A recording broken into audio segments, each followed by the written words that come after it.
people have been in the military for an extended length of time. Okay, we're talking about the sense of touch. We talked about the, whoops, I went the wrong direction.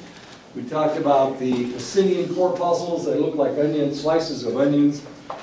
Gives you a vibration. It picks up vibrations. What?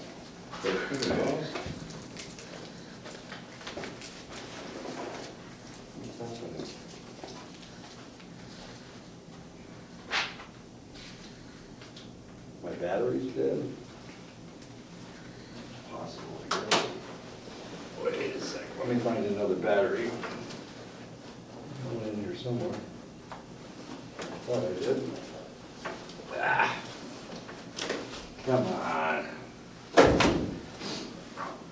I know. Oh, there it is. Okay.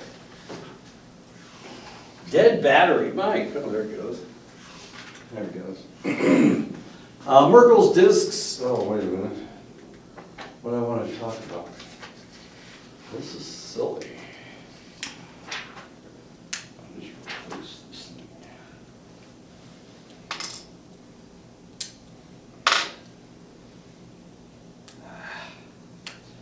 Standing here doing nothing, and now I have to change my battery. We're going to talk about my dream in the next class, so Your we dream? We don't want to talk about your dream. We'll talk about mine. Okay. Meissner's corpuscles are touch sensitive and have large receptor fields. We saw them before. That's the wrong direction. Oops, they're there. Yeah, they're right. That's not a good picture, is it? Where's the good picture? There it is. There they are. Okay. Meissner's corpuscles. Keep going the wrong way. There's something wrong with me today. They are fairly numerous. Meissner's corpuscles respond to change in stimuli. They fire rapidly and they adapt quickly. They detect localized movement.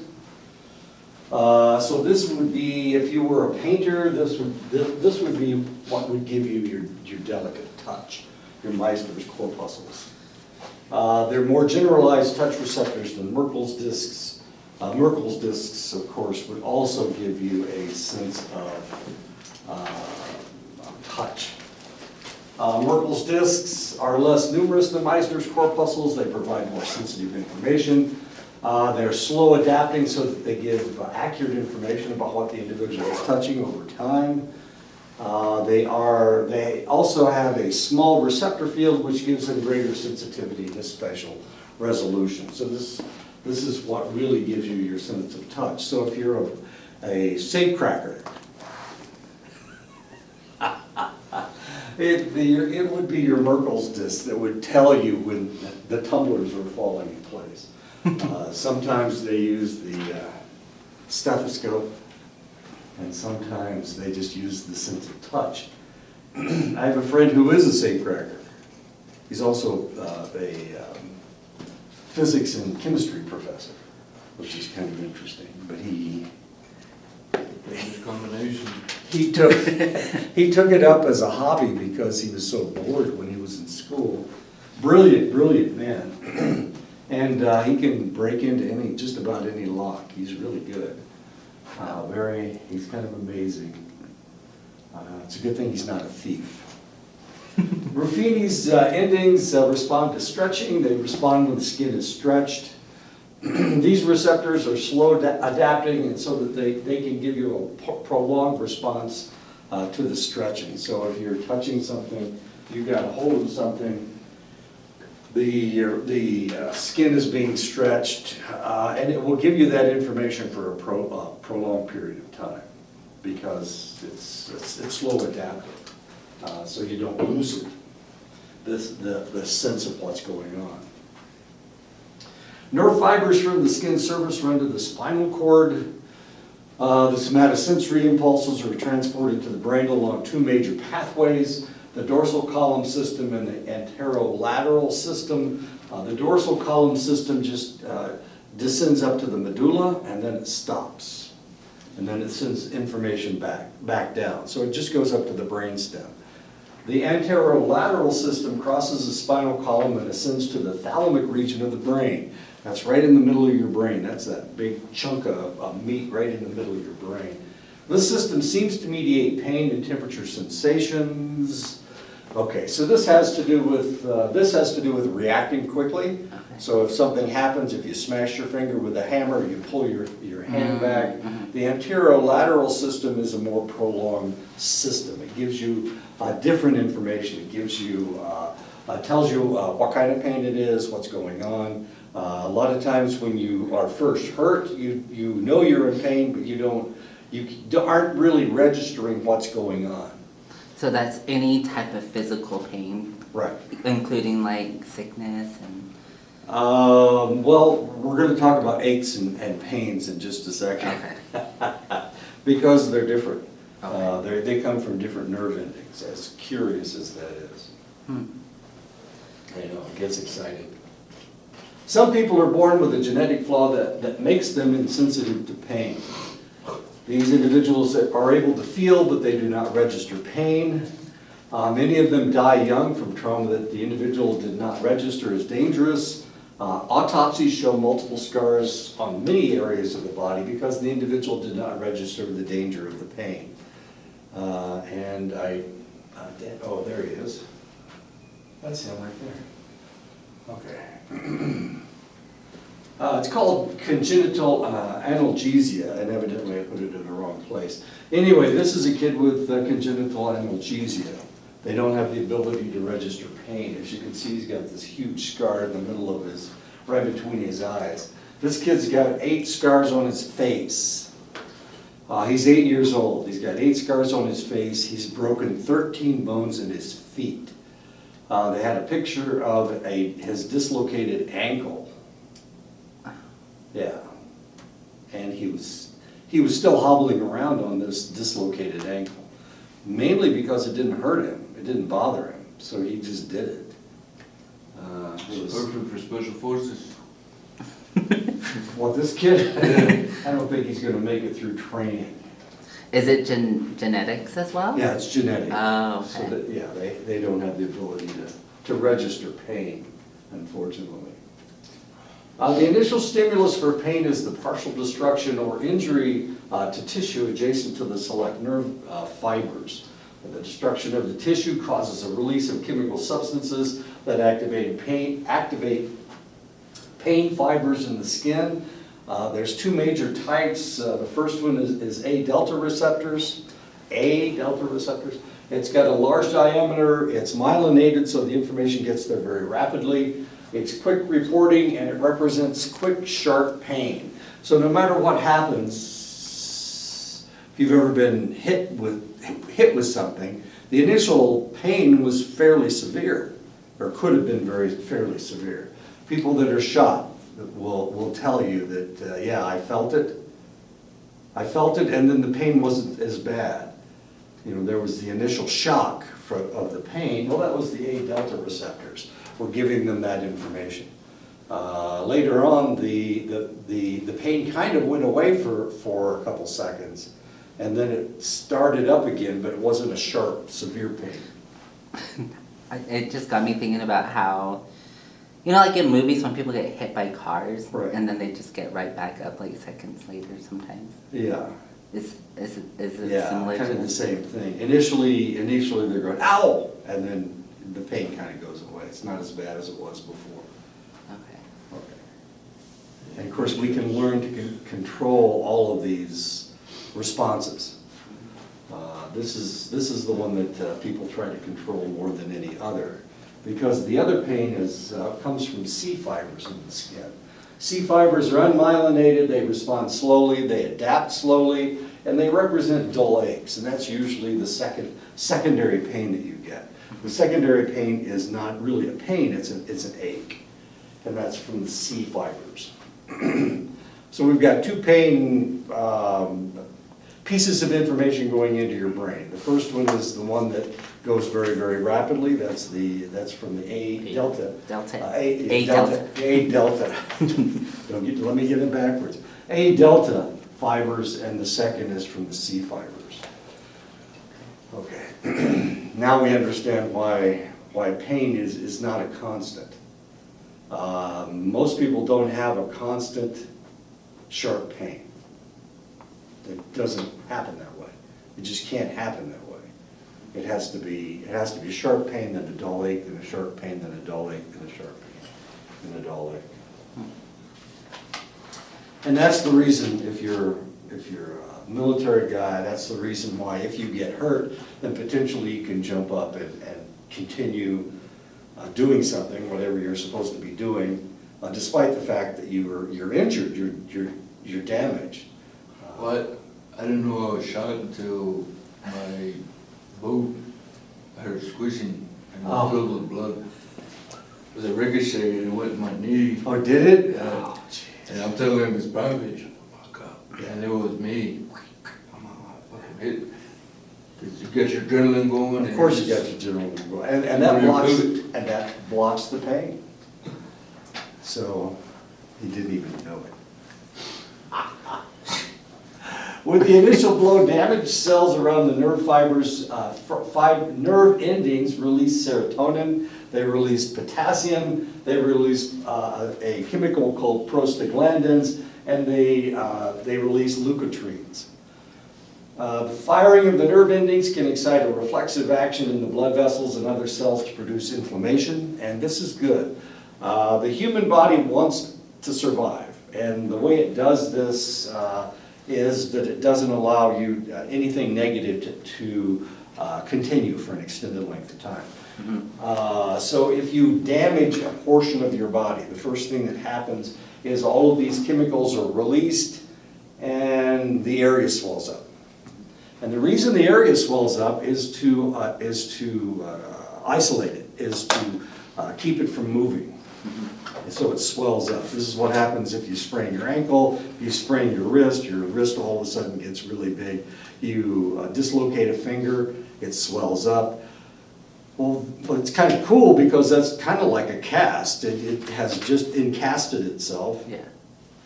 So it's immobilized, and that's It's just exactly your body what you need. protecting. It's your body protecting itself. It's your body trying to keep from too much damage happening to it.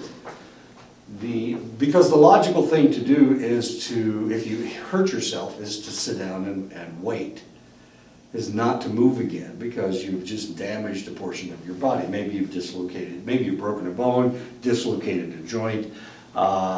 So you really should be immobilized. And of course your body tries to immobilize you by making the area swell up.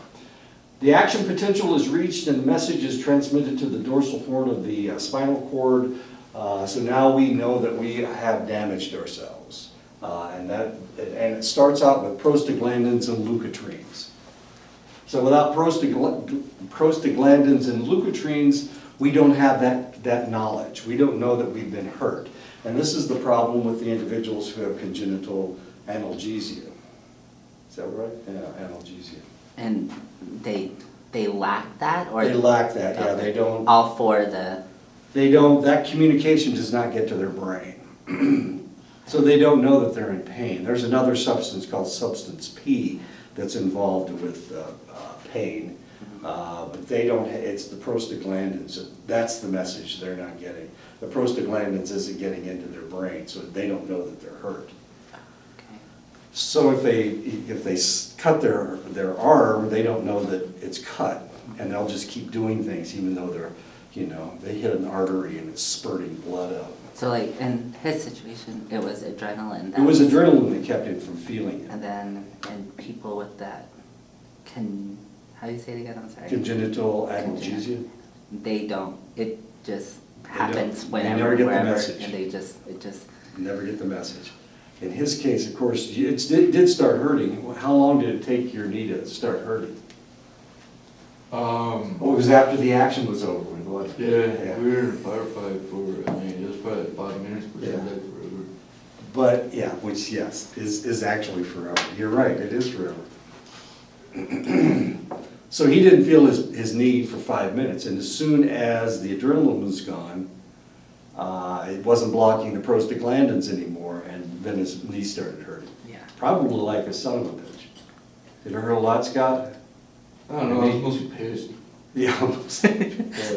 Yeah. I guess. Which is curious, because anger can dissipate your feelings.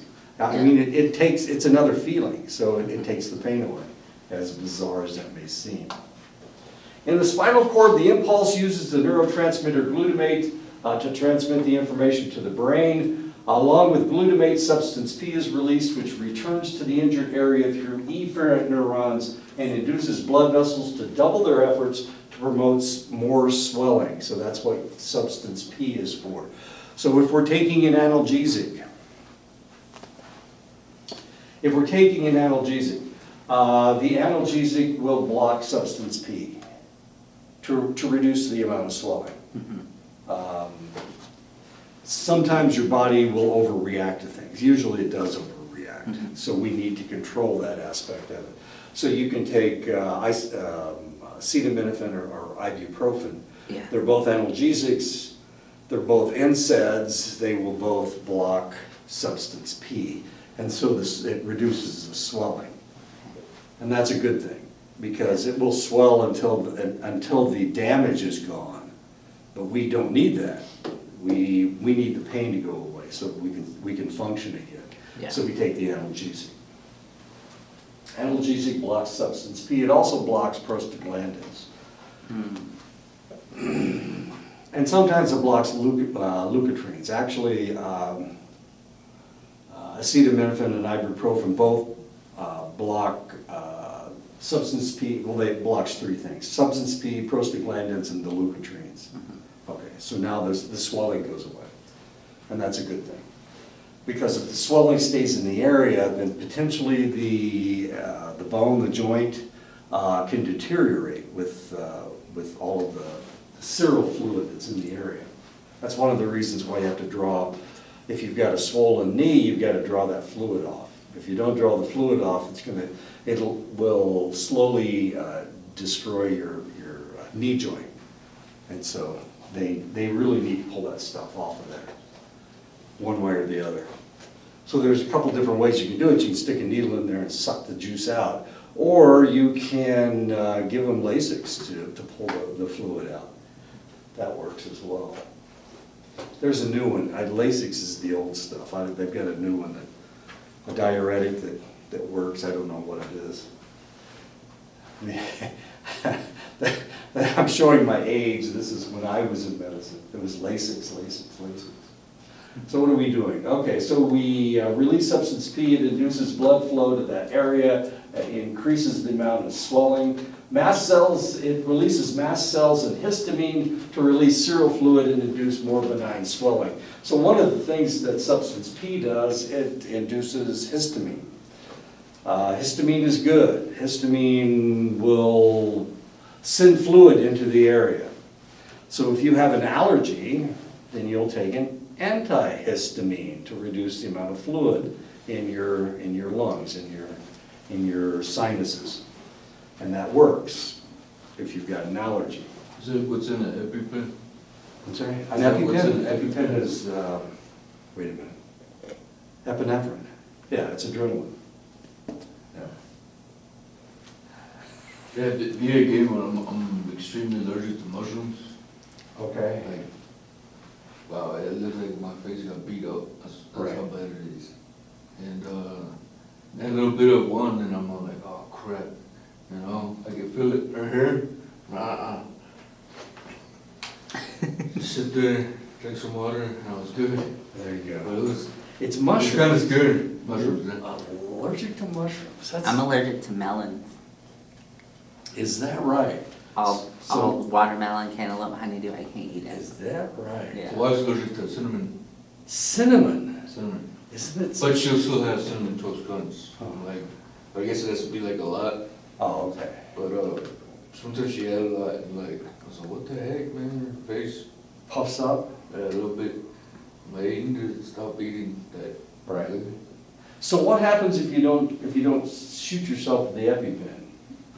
I know you can go into anaphylactic shock. I'll Your throat swells up. That's anaphylactic shock. Okay. That's You're pretty much my freaking throat Yeah. starts to close up. Is that right? Mhm. Huh. Now, okay, we won't go into how Navajos existed on melons for like, My- mother, she's allergic Citrus. to bell peppers. okay. My whole That's- family eats it though, but I don't know why. You I'm the can't- only one in my family that can't. Huh. That's crazy. Because when I was small, when I was like 8, I was okay with it. And then the next year, that's when I started noticing that my throat would get itchy and I would get red up this way, Sure. all up down my neck. Okay, so what happened when you were 8 years old? Well, they gave it to me and I was eating it and I was fine. You That's were what I fine. mean. Yeah. What happened? Okay, what happened between 8 and 9? That's why I don't know. Yes, you do. No, I don't. You started going through puberty. Well, oh, that, but, well, And yeah, your hormones changed your whole and then that's when I was physiognomy. 13. I had, my aunt, she always has like water in her fridge. Right. And she puts Water. fruits and No. lemon and mint and whatever in it. Yeah. And she gave me a cup of it and it was watermelon. And then that's when I started choking and I couldn't swallow anymore. And that's when I developed it and I went to the clinic and they did the same thing to me, gave me EpiPen. Uh-huh. Yeah. Oh, just in case Yeah. there's watermelon and something. Yeah. What about that artificial flavor, watermelon flavor? That's what I'm too scared to even try it, so Oh, I don't yeah. bother it. Yeah. Well, let's experiment. Anything So watermelon. like at Thanksgiving, because like, you know, most people put pineapple Oh, sure. on ham. Right. You can't even eat that. Pineapple. I'm not sure. You know, there's I don't really eat pineapple pineapple. reacts to a lot of different things. Yeah. You can't put it in Jell-O. Yeah. It's but yeah, I don't eat pineapples. Isn't that weird? I Wow. You just stay away from fruit altogether. I can eat berries. Berries I eat. Sure. Yeah. Bananas. Yeah. Right, This is berries. That's weird. Yeah. So I This try is to a stay acidic away. fruit. Yeah, right? I try to stay away from oranges, Oh, citrus fruit too. kumquats, lemon, limes. No, I'm scared to Oh, even. okay. Yeah. Well, I got some lemonade right here. Okay. Let me go to my car and get my EpiPen. Yeah, there we go, that's right. Whole experiment. Oh, man, are you sure you're Navajo? I'm not sure. Okay. My last name's Manson, so I don't know. An immediate pain message is transmitted to the spinal cord through A delta neurons, and if necessary, a persistent pain message is transmitted through C fibers. So we get the initial information, and then the aching pain comes from C fibers, as weird as that is. I have a question. Yes. What's the symbol in the book where it says A fiber? What's the symbol for? Oh my goodness gracious, I'm not exactly sure. That's a Greek letter though. I'm not sure which one that is. All three of them have it, right? Just in the book, just the A fiber one. Yeah, maybe. Is that on 244? 250. 250. Okay, I'd have to look that up, I'm sorry. It may be the, Oh, okay. Yeah. On 244, there's three different ones.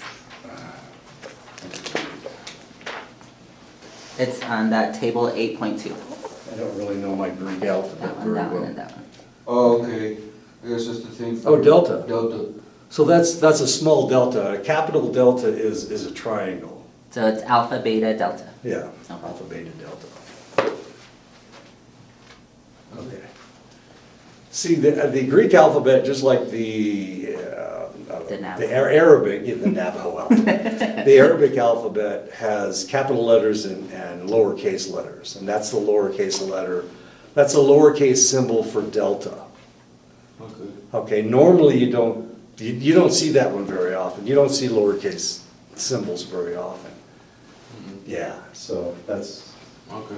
what fooled me, that's for sure. Well, we know now. What? We know now. We do know now. And we'll forget tomorrow, or probably in about 15 minutes. No.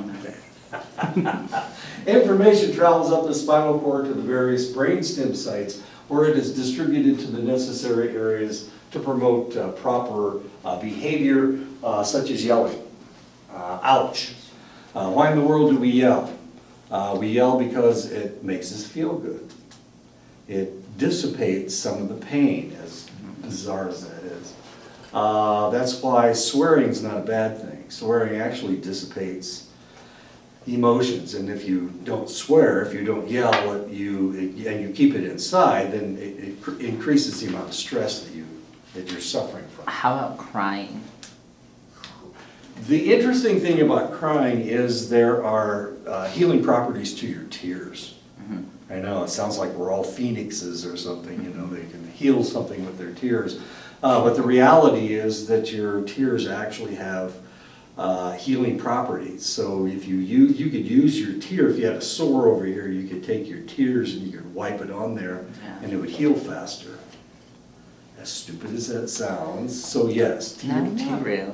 Yeah, I know, we're trying to fix ourselves all the time. Yeah. I was reading a book about World War I, and they're talking about Americans and Germans. The Americans were fighting the Germans. This is right at the end of the war. And the Americans kept noting that the Germans, when they were shot, they screamed like little girls is what they said, but of course they're trying to insult them. Americans, when they got shot, they grunted. So oddly enough, and this probably has to do with culture, the German culture teaches the individual to scream, and the American culture teaches you to grunt. So this was, what was it? It was the book about the Lost Battalion. And of course they were surrounded by Germans and they were trying to fend off all these German attacks and they would, they would shoot into the massive Germans and they would hear all the screaming taking place. And it really unnerved them a little bit because they didn't understand what was going on. When they got shot, the Germans didn't know they were being hit because they just grunted. They just took the slug, and they didn't make very much noise. But when they hit a German, God, he screamed like a little girl. It was really kind of weird. So the Germans didn't know how many of them were left, because the Germans expected them to react very similar to the way the Brits did, the way the French did, the way anybody that they had shot. But the Americans, they couldn't tell when they were shooting them. They were actually hitting them, because their vocalizations were so completely different. As weird as that sounds. Anyway, Interesting. vocalizations and pain. The pain message is transmitted to the thalamus through the anterior lateral system of the spinal cord, where it is rerouted to the cingulate cortex. I have dogs, and the dogs respond to your voice. If the dogs do something bad and my wife yells at them, she yells at them with a high-pitched voice. When my daughter, she is a girl too, so when she yells at the dogs, she yells at them with a high-pitched voice, and they don't pay any attention to my wife or my daughter. But when I yell at my dogs, my voice gets deeper, and that scares them. And they will respond to my voice, but they won't respond to my wife or my daughter's voices. I know, it makes them both mad. But of course, I'm the one that raised all three of these dogs, so they respond to my voice better than they respond to my wife or my daughter. And my voice gets deeper when I yell, when I get angry. And their voice gets higher pitched, and the dogs don't respond to it. I know it's really kind of strange, even though my wife is a retired Air Force colonel. The dogs don't recognize her rank. This area of the brain is highly suggestible. We're talking about the cingulate cortex. This area of the brain is highly suggestible and can induce an intense reaction or a minor reaction depending on the attitude of the individual. If you've ever seen men walking on spikes or walking across hot coals, how in the world can they do that? They're burning their feet. Well, this is the way that they can do it. They control it through the cingulate cortex. And of course, that's the area of the brain that controls your emotions. So right there, the top part, high refers to the high portion of it. What does that? I'm not exactly sure, or I don't know. I'm not exactly sure. They're just showing you where So like if you can control that the cortex, Cingulate cortex. would it be low or high? Would be low. Low. Yeah, Okay. low, yeah. So that's controlling it. Right, so, yeah, so this guy's not controlling it, this guy is controlling it. This individual's not controlling it, that person is controlling Okay. it. Okay, so, so the Americans, the Germans, when they were being shot, this is what was happening. They weren't controlling it at all. Mhm. The Americans, when they got shot, this is them controlling the pain that they were feeling. Hi. We're talking about pain, as much fun as that is. Chronic pain is difficult to control because even when a pathway is blocked or severed, the pain message tends to find a way around the block. And this is one of the reasons why if you've got a back problem, humans, for some reason, we have back problems. And the reason is because our abdominal muscles aren't strong enough, and our abdominal muscles protect our backs. And we lift things incorrectly. We use our spinal cords to lift things. We use our back muscles, and then we pull those back muscles, and now we've got a problem with our lower back. So that's, and you know this from working in the hospital. Yeah. You got all these guys coming in with lower back pain. That and knee problems. And Knee problems? oh, yeah, okay. Were they military? Military people have knee problems because they make us jump out of stuff. Especially airborne. Yeah, exactly. I think the majority of them, most of them were like sports related. Sports-related football's Yeah. really bad. Especially like cross-country people, Yeah. who like run. Basketball, you're playing basketball on the hardwood. Volleyball as well. Yeah. Yeah. Yeah, for females, because they're jumping up, and when they're landing, they're not always landing straight on their feet. Yeah, but volleyball's cutthroat, man. I've actually watched like Yeah. between colleges, like. It's so much you fun. get into it, man. Oh, yeah. It's It's like I love hockey. volleyball. It's like hockey with a great big ball. Yeah, and if you look at the difference between a male's leg and a female's leg, because a female has a wider pelvis than a male does, there's more of an angle to her knee, and that's why women have a more difficult time with their ACL, their Yeah. anterior cruciate ligament. So they tend to pull them because there's more of an angle. And so if they land incorrectly, if they land with their leg out, Yeah. then they're more likely to injure that ACL. As weird as it. Okay, so we're talking about back pain, okay. Sorry. No, that's fine. I'm the one that started. So the biggest problem is that pain is a message that the human body needs to get. And it wants to get that message. So pain has a way of rerouting itself around any blockage that we have. So this is one of the reasons why chronic pain control is very difficult. This is why you have to keep increasing the dosage of the opiates that you're giving somebody. You need to block, you're trying to block the pain's is rerouting itself, and since it's rerouting itself, after a couple of weeks, the pain comes back. It has rerouted itself, and the blockage that you have created, whatever that may happen to be, with the opiates is just not strong enough now. Now we have to we have to double their dosage. And of course, if this chronic pain is chronic, then we just keep doubling the dosage. Every time they come in, we have to double their dosage just to control their pain. As strange as that may seem, now this doesn't really work very well because we're giving them too much drugs. Then that's when sometimes. And they're building up a tolerance to it. Yeah. And the pain is building up, is actually rerouting itself. So none of this stuff is working. So what do?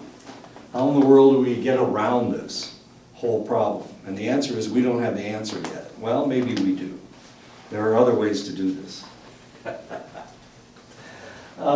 Okay, so since the pain information has to go through a lot of different junctures, and we block it in one place, it reroutes itself around that juncture. If we block that juncture, it'll just reroute itself. And now the pain has come back again. Prolonged pain messages will potentially require stronger and stronger measures of control, and usually that is opiates, unfortunately. We're gonna figure this out. Opiates, it's like the only stuff that we have, and because it's easy and it's relatively inexpensive, kind of inexpensive at this point. But there are other ways to do this. Some people do not use narcotics to control pain. Some doctors will not do that. They'll use some other substance, Toradol or NSAIDs or whatever. And of course, NSAIDs only work for a select amount of time as well. Opiates have been used for eons as means of controlling pain. Opiates have a similar chemical structure to the brain's natural pain controller, the neurotransmitters endorphin and enkephalin. Now that we know there's a third one, dynorphin. So we have three different means of pain control, natural means of pain control, endorphins, enkephalin, and dynorphin. Opiates control pain by occupying endorphin receptor sites in the periaqueductal gray of the spinal cord. That's why opiates work, but they don't work on me. Opiates and opioids do not work on me. You can knock me out with fentanyl, but you have to give me a double dose. Like, what are some other examples of opiates? Like they would give you, like in the VA? Demerol, Oxycontin, hydrocodone, Taking them. fentanyl. Hopefully they didn't give you fentanyl. Fentanyl is 1,000 times stronger than morphine. Darvon's another one. Come on, give us some more opiates and opioids. Demerol. What's a Percocet? I'm sorry, Percocet. Percocet is oxycodone? Yeah, Yeah, oxy. oxycodone. It's just, they're two names for the same thing. Wow. Yeah, one's the chemical formula, and the other is the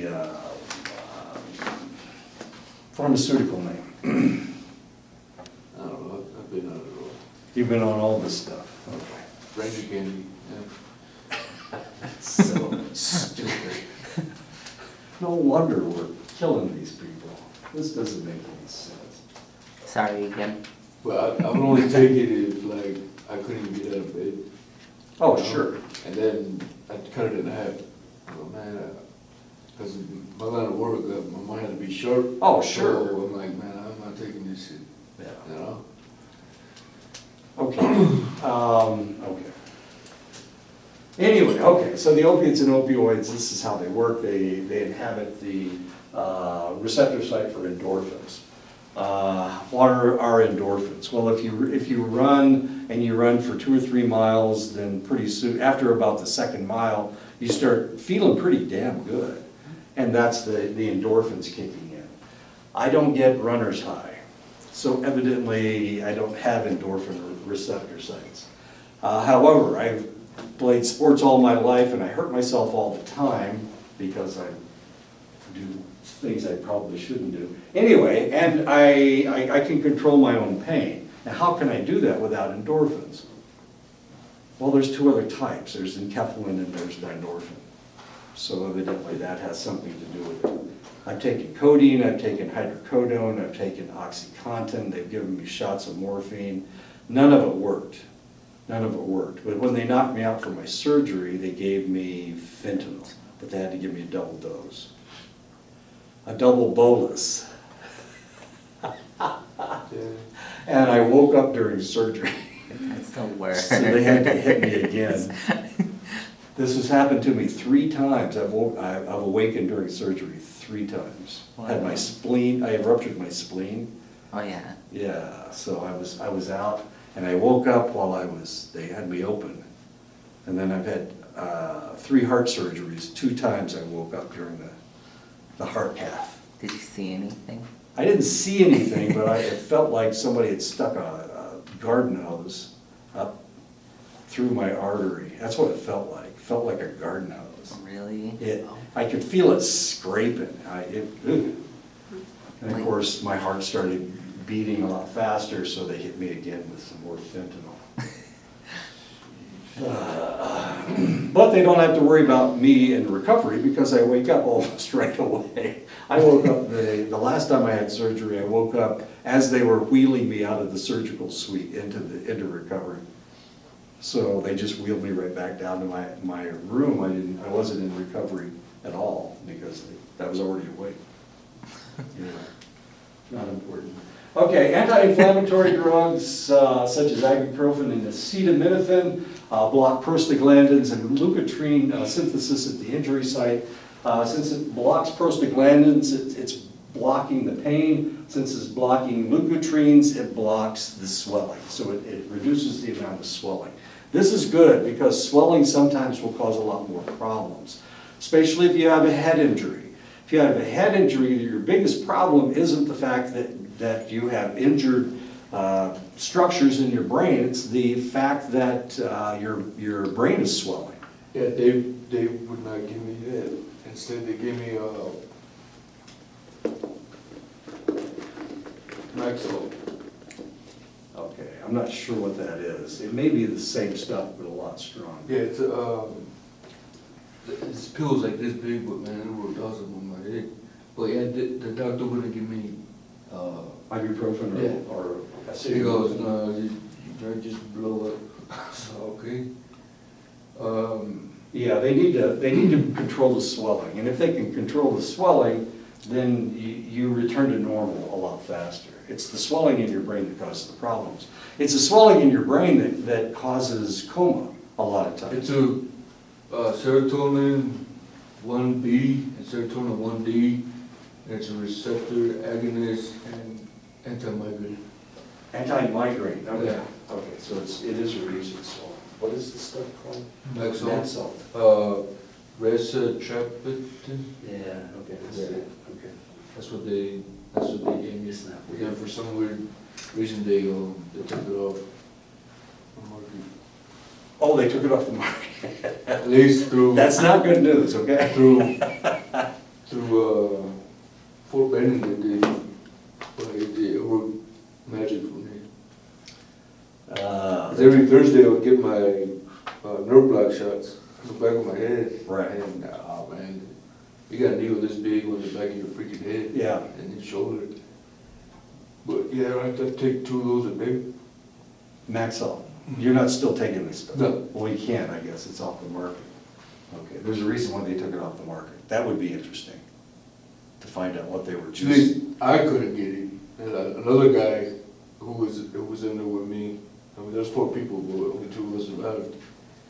But he goes, yeah, man, that little pill was magic. I'm like, yeah, I can't get it anymore. Yeah, they must have been doing something. I'll bet they were causing bleeding into the brain. I'll bet that's what happened. Maybe. Yeah. Shit. That'd be interesting. You said it was a receptor? Yeah, it was a... It has serotonin in it.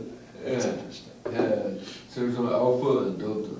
Yeah, Alpha and delta? yeah. I guess the real name is Respiratone. Respiratone? R-I-Z something. Okay, so we got acetaminophen and ibuprofen. They are actual analgesics. Aspirin, on the other hand, is the oldest analgesic. It's not, but now we know it's not a complete analgesic because it blocks the prostaglandins, takes the pain away, but it doesn't take any of the swelling away. So if you had that kind of a problem and you needed to reduce the swelling, don't take aspirin, take ibuprofen or acetaminophen. I can't take ibuprofen, it makes me depressed. Oh yeah, you were saying. I know, isn't that weird? Yeah. It's like 11% of the population. And I just wonder how many people are taking ibuprofen, they're getting depressed, and then they're treating them for depression. And it's like 11% of the population. Can you like find that out though? Like, is there a way To find out what about the ibuprofen making them depressed? Is it like, Have you ever heard, I mean, this isn't something that they tell anybody. yeah, Now they have to, but they don't advertise that ibuprofen anymore. They don't, you don't see Advil commercials on television. You see Aleve commercials on television, but not Advil. So they're not advertising it anymore. Because if they did, then they would have to Tell disclose people, this yeah. information. Yeah, stupid stuff. Electrical stimulation of the skin. One of the newer methods of pain control is a transcutaneous electrical nerve stimulation, or the TENS unit. This is where they put electrodes on your skin. It stimulates your skin. It actually shocks you, and there's a minor pain. Alpha stim is what they give me. Did this Yeah, work? alpha stim. Yeah. Yeah, it's like little things on your head. Oh, And okay. then you, Yeah. yeah. Stimulate. Well, this is the TENS unit. The TENS delivers electrical pulses to the nerves of the skin in the area of pain. The tingling caused by the TENS induces excitation of endorphins, and it blocks the pain. So what it does, it incites you to, or it gives you an electrical shock, which allows the endorphins to come to the area, and then the endorphins block the pain. It isn't the TENS unit that's blocking the pain, it's the endorphins that it induces to come to the area. Rubbing the area induces shorter term but similar results. So if you hurt yourself and you rub it, a lot of times the pain will go away. Why? Because when you rub it, you're inducing endorphins to come to the area. So that works. My brother has spinal stenosis, which means his spinal column is shrinking. Well, this isn't good. It's because it's blocking, it causes him a lot of pain, and it also blocks his nerve responses. So they put and he wasn't able to get out of bed. So they implanted a TENS unit in his back. And now every 15 seconds he gets a shock, which induces the endorphins to come. Now he can walk. I would tell you more about it, except my brother is very conservative and I'm not. And after the Trump election, he stopped talking to me because I'm so stupid not to have voted for Donald Trump. So now I don't communicate with my brother. But I communicate with his children, so my nephews and nieces give me the word on what's going on with my brother. And evidently they just did this so that he could start walking again. He was in where was he? He was in Kuwait when the spinal stenosis first started causing him a lot of trouble. They thought he had a heart attack.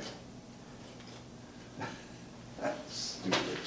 Physicians and researchers have known for a long time that pain can often be controlled by substances that should not affect, have no effect on the pain, as weird as that is.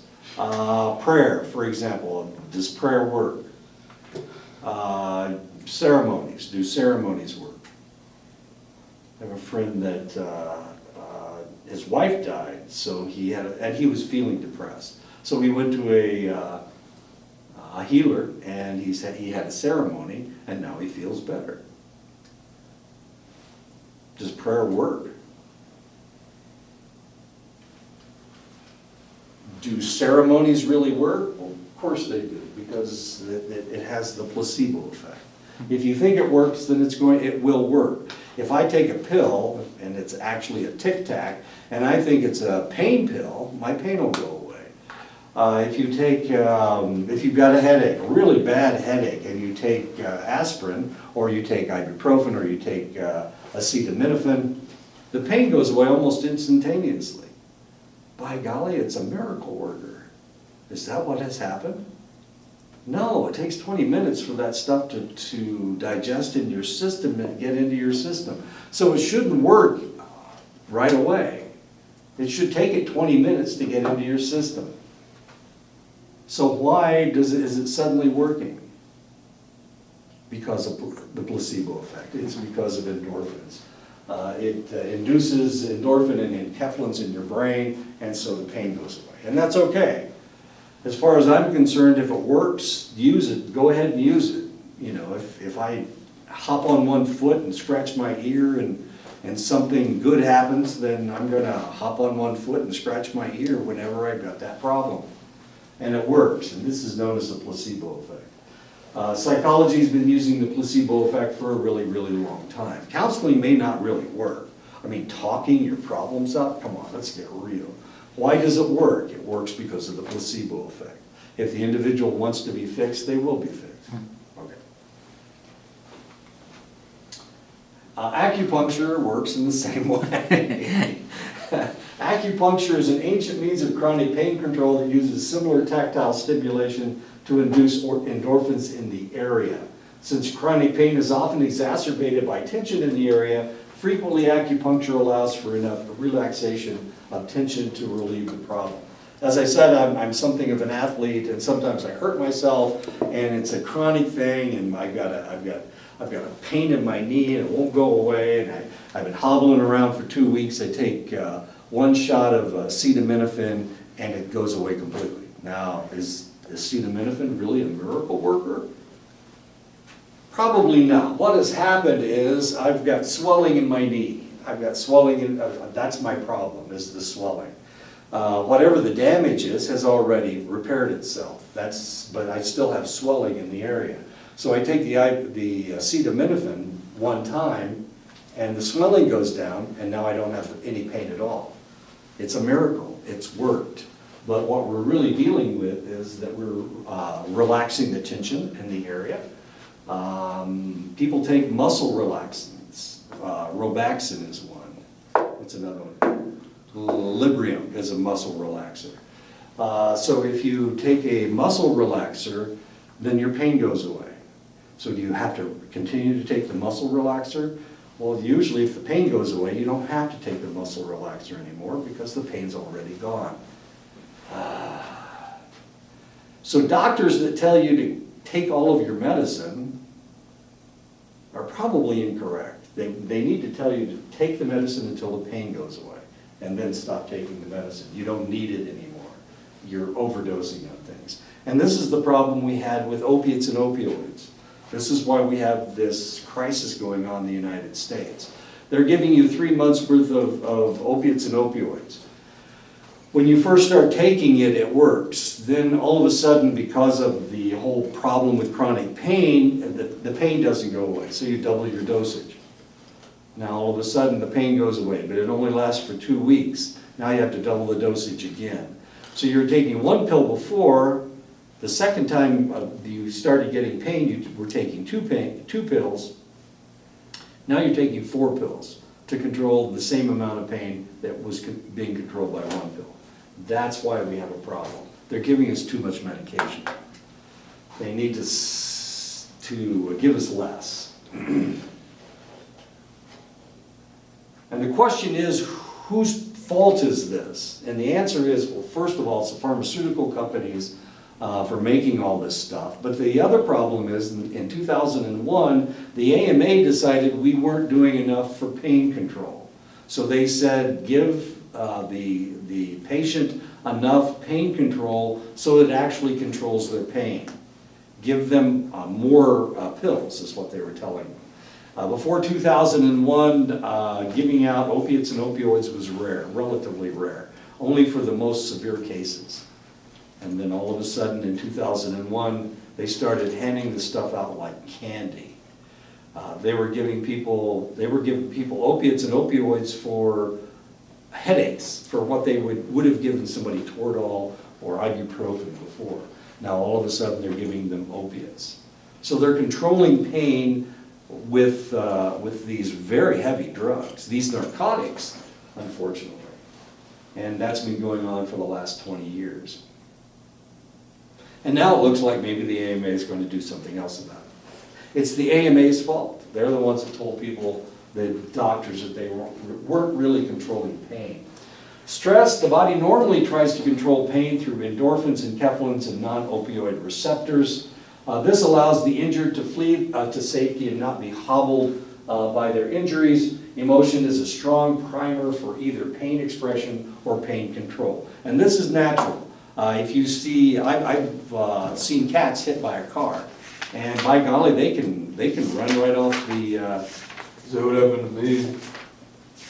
you were hit by a car? No, you killed him? Yeah. That's the same thing. Yeah, so you got hurt, but you were able to get to a place where you were in safety, and then your pain started. In earnest. I've seen a cat hit by a car, run right over, and it broke its back, and the cat was able to run off the road, jump a fence, and then it laid down and died. I know. How about To the like when mission. a chicken's head gets cut off? Is that the same? Okay, maybe. Have you butchered a lot of chickens? No, but I'm just saying that happens. No, it really does happen. Yeah, I've seen it, that kind of freaked me out. Yeah. Have you ever run a chicken's neck? I know, but I seen it. Yeah. Okay. Yeah. Yeah, it really does happen that way. A rattlesnake, if you kill a rattlesnake and cut its head off, it can still bite you for like an hour They're after. still rattling and moving around. Yeah, well, the back of it, but of course the back is not connected to the head anymore. So you have to be really careful with a rattlesnake if you kill one, because it can still bite you. Even though it's dead, you can chop it up into little pieces and the head will still bite you. You gotta be really, really careful.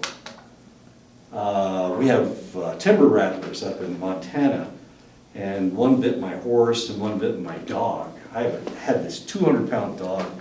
He was bitten on the neck, and his neck just swelled all up. And he was okay. I mean, it wasn't gonna kill him. But the horse, it bit the horse on the nose. Well, horses have to breathe through their nose. I didn't realize they can't breathe through their mouths. So it bit the horse on the nose, and the horse was choking to death because it couldn't breathe. They have to breathe through their nose. Anyway, I had to take it to the vet. They give them antibiotics, strangely, and that fixes them. Anyway. And then I killed the snake. I killed the snake, and the snake was about, well, it was as tall as I. It was about 5 foot long when I picked it up. And you're right, it was still rattling. I'd cut its head off, and I was afraid the dogs were going to get bit by the snake's head. Yeah. So I had to bury the head.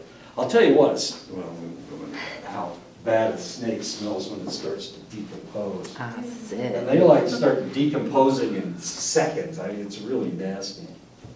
Anyway, why am I talking about snakes? Too much fun. Okay. Let's start the next chapter. How am I doing on time? 20, 10, 18 20 minutes. minutes. Okay. Come on.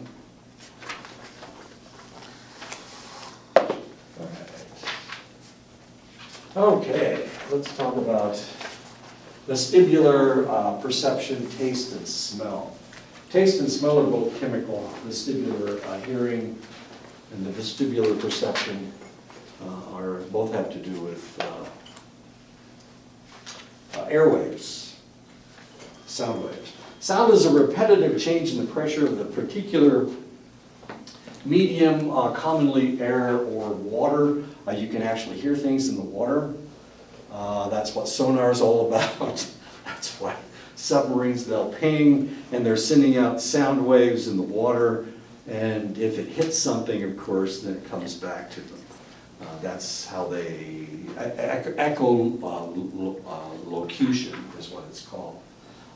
So what they're doing is sending out a wave, and the wave is coming back to them, and that's how they're detecting other submarines in the air, in the area, or a ship on the surface. And they use the same thing to like determine the depths of the. Yes, Okay. yeah, you can do that. How long did it take to come back up? You know, if you're sitting on top of the ocean and it's 2 miles down, they'll shoot a sound down, and then the amount of time it takes to come back up, they know how deep it is. Is that the same thing as, was that the sound that affects dolphins as well? Yeah, well, that's the problem. Yeah. That's the biggest problem. And it's also affecting whales. Okay. And they've had problems with it in the past because they keep changing it. They keep changing the sound of the. Yeah, they changed the sound, they changed the frequency, because they're afraid that the Russians are going to figure out who they are and where they are because of the sound that they're producing. I know, the Russians, they're such bad people. Anyway, so yeah, that's how that works.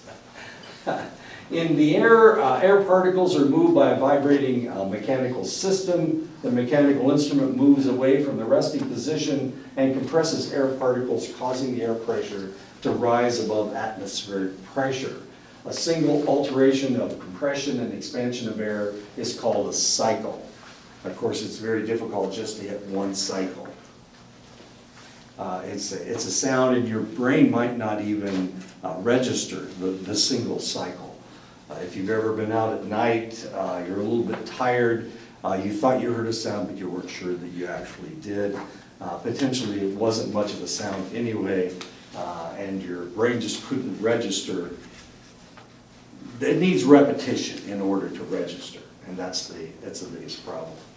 Most of the sounds that we hear are a combination of tones, but some sounds in music are made by singular structures and are known as pure tones. There are very few pure tones. If you play the guitar, it's like playing an electrical guitar. If you clink on the string of a electrical guitar, it makes a sound, but it's not a very pleasant sound.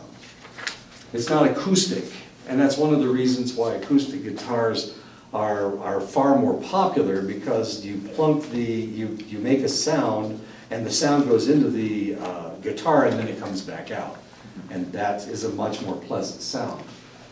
It's not a pure tone, it's a combination of tones. All right. Frequency refers to the number of cycles per second that a sound has. Frequency is measured in hertz. Amplitude refers to how loud or how large the sound wave is. Amplitude is measured in decibels. So if somebody shoots a gun, it makes a series of sounds, and of course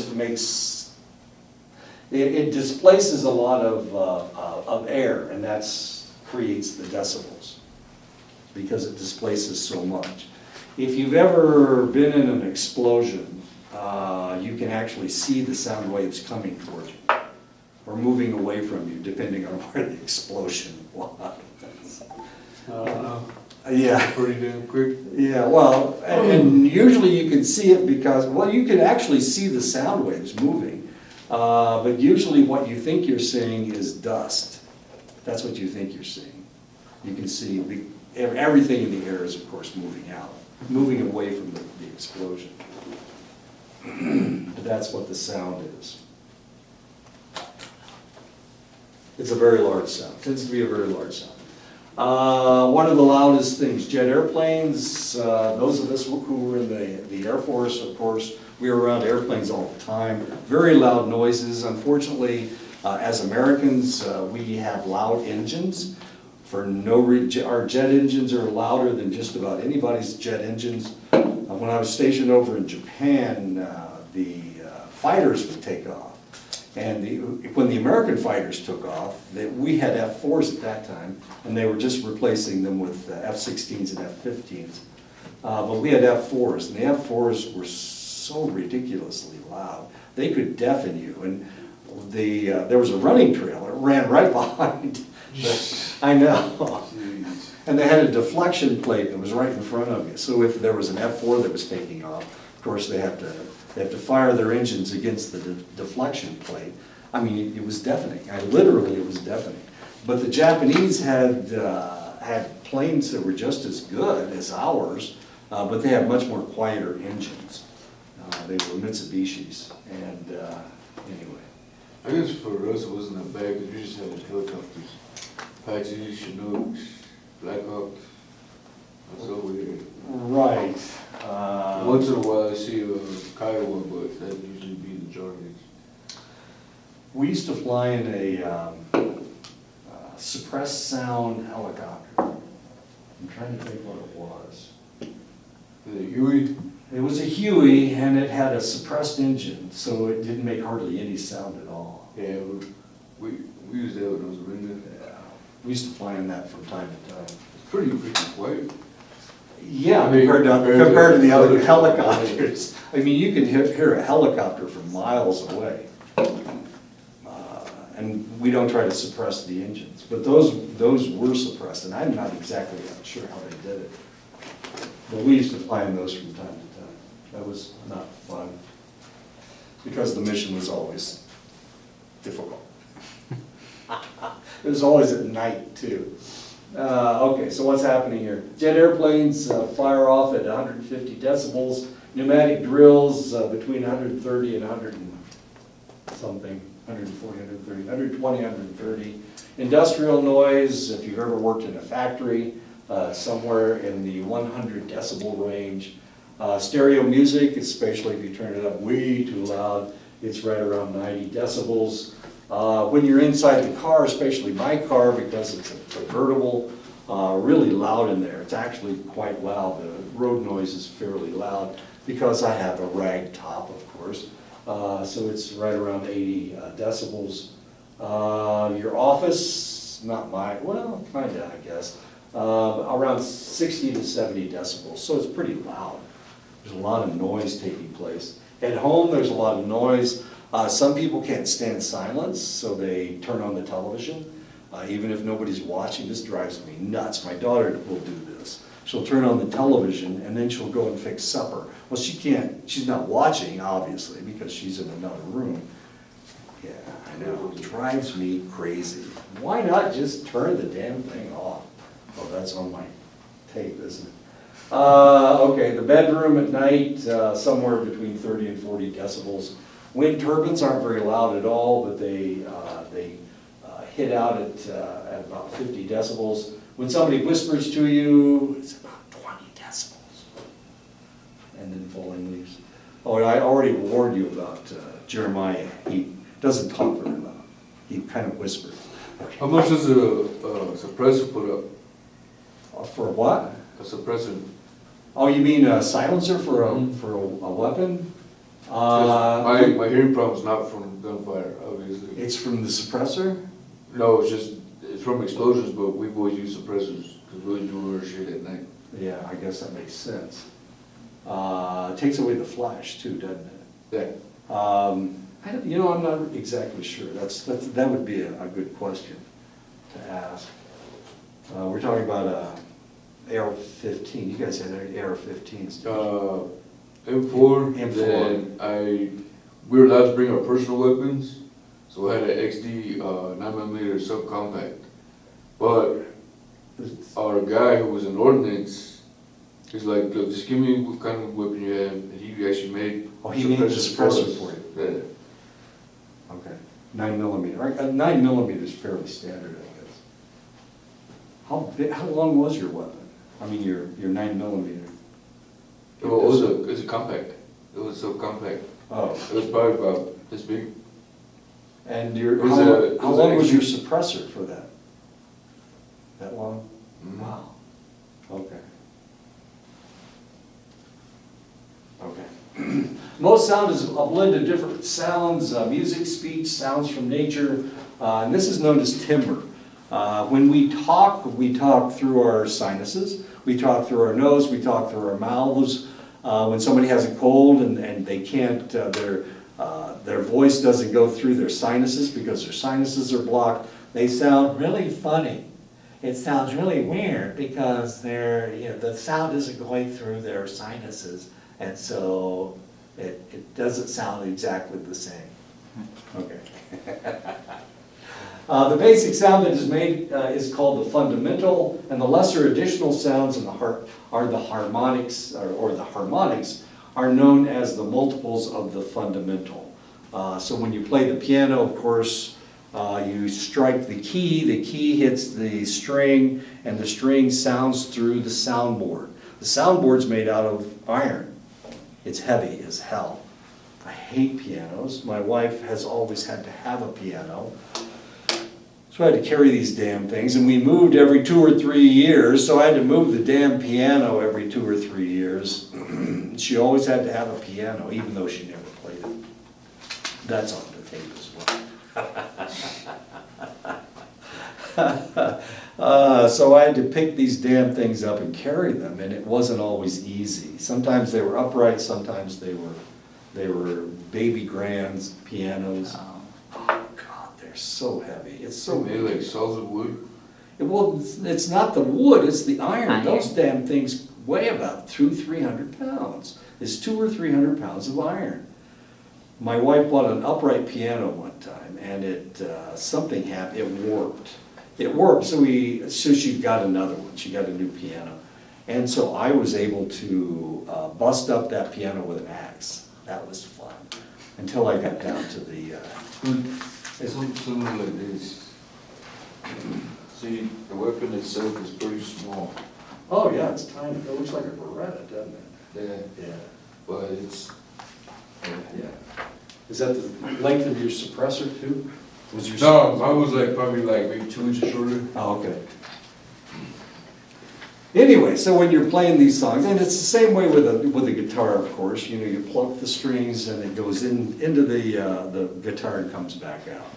And when you pluck the strings, that's the fundamental, and when the sound comes out, that's the harmonics, or the multiples of the fundamental, as bizarre as that may seem. Anyway, so that's one of the reasons why we like the music that we like. I used to play the saxophone. Saxophone, you blow through the reed, you make the sound with the mouthpiece, it goes through the horn, comes out in different places, and then that's the noise that it makes, the saxophone. So the saxophone has, the fundamental would be the reed, the noise you make with the reed, and of course you can take the mouthpiece off and just blow in it and make a sound, but it doesn't, you can't change the tone or anything, and that's what the multiples are all about. Piccolos, clarinets, you know, these are all the woodwinds. The interesting thing about the horns, the brasses, is that of course the noise is being made with air and their lips, and how tight they hold their lips exactly. I used to play my saxophone without a mouthpiece, and as if it were a trumpet or a trombone or something. That hurt. I wasn't comfortable at all. Anyway, that's fundamentals and multiples. Almost all musical instruments have multiples, if you think about it. You know, trombone has to do with the slide. You're changing the distance that the noise has to go through. Trumpet, you're changing the armature of your lips, and that's what changes the sound. The hearing apparatus is the ear, which is constructed of 3 parts: the outer ear, the middle ear, and the inner ear. The outer ear, most of the portion of the ear is external. This is known as the pinna. The reason I have Clark Gable up here is because he was famous for his big ears. He had big elephant ears. Anyway, so these are the pinnas, these huge ears that he's got sticking out here. The hills and valleys of the pinna aim the sound wave into the ear canal. The shape of the human ear makes the human speech range somewhere between 200 and 5,000 hertz. And the reason that we can hear between 200 and 5,000 hertz is because of the shape of our ears. If we had dog ears or we had rabbit ears, then of course we could hear sounds much better than we do. But we have ears on the side of our head. The weird thing is that if we look at any 2 ears of any 2 select individuals, they look different. Yeah, it's the structure. Yeah, it's really weird. If you are a male, then you probably have a notch in your ear, and that's known as a testosterone notch. It has something to do with while you're being gestating in your mother's womb, you get this really strange notch going in your ear. So your ears are probably not uniform if you're a male, but if you're a female, you have uniform ears. Okay. Where's his notch? He's got one right over here. Was he in the service? Yeah, during World War II, he flew bombing missions. I was aviation. Yeah, he was in the Air Force. You can see that. You can see that. He was a lieutenant here, but he got out of the service He flew bombing missions over Germany. Not very many, because they didn't want to lose him. They didn't care if Jimmy Stewart, who was a pilot, if he got shot down, they didn't want Clark Gable to die. Actually, his wife was Carol Lombard at the time, and Carol Lombard died in an airplane crash flying across country for bond relief. She was doing bond relief. And after that, he flew more missions, trying to get himself killed. He never did get killed. The inner portion of the outer ear is that which an individual can stick a Q-tip into. Hopefully nothing sharper. You don't want to stick anything in there because you will puncture your eardrum. It's not very long. Your ear canal is not very long. Now, weirdly enough, how much time do I have? Oh, it's time to quit. Weirdly enough, American Indians have a different shaped ear canal than Caucasians, as weird as that seems. Not only that, but you also have a different texture to your earwax. What does that mean? That means that you get ear infections a lot more readily than other people. This was a real serious problem, especially up in the northern plains, because they've got a kink in their ear canal, and it's a little bit shorter. So